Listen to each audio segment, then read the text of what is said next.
We're on the site of Stobs Camp, which was established in 1902 and went on right through to the end of the 1950s.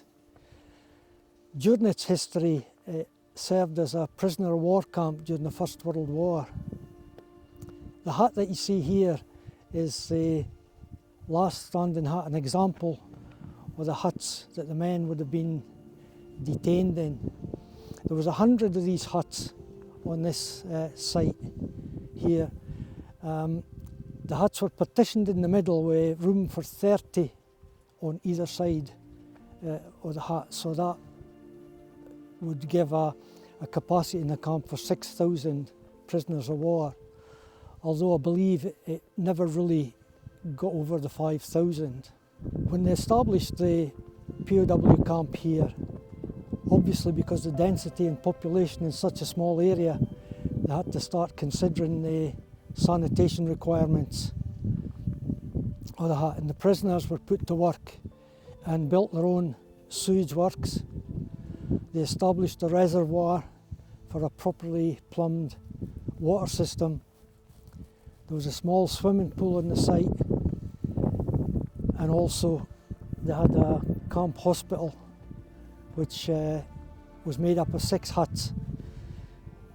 It was looked after by a British medical officer with some German doctors assisting. The area you're flying over at the moment would be part of the camp following the POW camp as we moved into the Second World War, and the big square here was the drill square, which would have been surrounded by the administrative buildings of the camp. After the POW camp closed, several of the original huts were taken down, and it reverted to a summer camp for a short period up until 1939, when it was obvious that there was going to be war in Europe. Activity increased in the camp again, and they started to put up again some more permanent structures.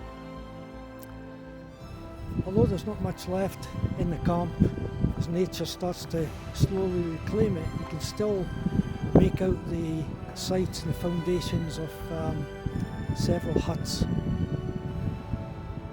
There are also in the camp some concrete blocks dotted around, and these were built as drying rooms, so the prisoners who had to work outdoors in all weathers were able to dry their clothes in. And again, these were built by the prisoners themselves.